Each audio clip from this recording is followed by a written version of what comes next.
बहुत दिन से लिख रही थी, सब कुछ था। ये अलग बात है कि प्रकाशन का अपना खुद का उतना मन नहीं होता था। लेकिन जब माँ के जाने के बाद पहली पुस्तक आई काशी खंड और काशी, तो मैंने ऐसे ही उस समय काशी के सांसद आदरणीय मुरली मनोहर जोशी जी थे। मेरा कोई परिचय नहीं था, न कोई माध्यम मेरे पास था। मैंने अपनी पुस्तक के और मेरे मन में आया कि ये काशी पे पुस्तक है और काशी के सांसद अगर इसका लोकार्पण करते तो शायद अच्छा होता कुछ। तो मैंने कहा कि मन में सोचा कि किसी को भी ये बताऊंगी तो वो मुझ पर हंसेगा कि एक पुस्तक लिखने के बाद और इतनी बड़ी आकांक्षा है। तो मैंने उनका फैक्स नंबर कहीं से उपलब्ध किया और इसका कवर पेज, इसकी विषय क्रम की सूची और कुछ मैटर्स मैंने 25 पेज के करीब स्कैन करके, और पहले तो घर में स्कैन वगैरह की सुविधा नहीं होती थी, यहीं गदौलिया पर एक दुकानदार था, उसके यहाँ सब करा करके उसी के यहाँ से मैंने उनको फैक्स कर दिया।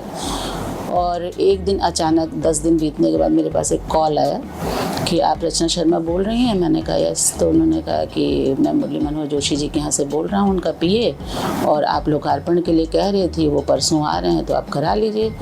तो मैंने कहा कि उन्होंने कहा है? तो उन्होंने कहा हाँ।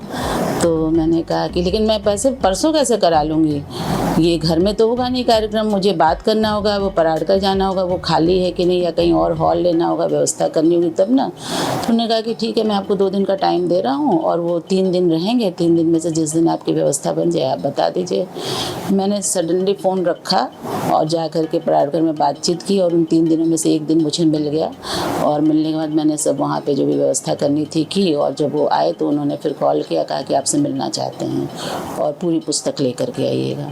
तो फिर मैं गई, पूरी पुस्तक लेके गई थी। तो उन्होंने कहा कि बिटिया अभी इसको मैं आज और देखूँगा। तो मैंने सोचा मन में कि अगर ये कल कह देंगे कि नहीं आऊँगा तो क्या करूँगी फिर। लेकिन उन्होंने कहा कि, मैंने कहा तो क्या मैंने जो पृष्ठ भेजे थे आपने उसे नहीं देखा था? तो उन्होंने कहा कि नहीं, उसे तो मैंने देखा और तभी मैंने यहाँ का खुद से देखा, मैंने किसी के माध्यम से नहीं दिखवाया है, और बहुत मजबूत काम है, मैं आऊँगा। फिर वो आए और लोकार्पण हुआ। और उसके बाद अभी जो आज़ादी के रण बांकुरे और काशी जो पुस्तक आई, तो इससे जब मैंने भेजा अभी उत्तर प्रदेश साहित्य संस्थान के पुरस्कार में, तो 2 पुस्तकें मैंने भेजी थी, उन्होंने दोनों को रिकॉग्नाइज़ करते हुए मुझे ये पुरस्कार दिया। तो मुझे अच्छा लगा कि काम करने का एक रिकॉग्निशन मिलता है, और ये 2 मोमेंट मेरे लिए बहुत बड़ी उपलब्धि के मोमेंट थे।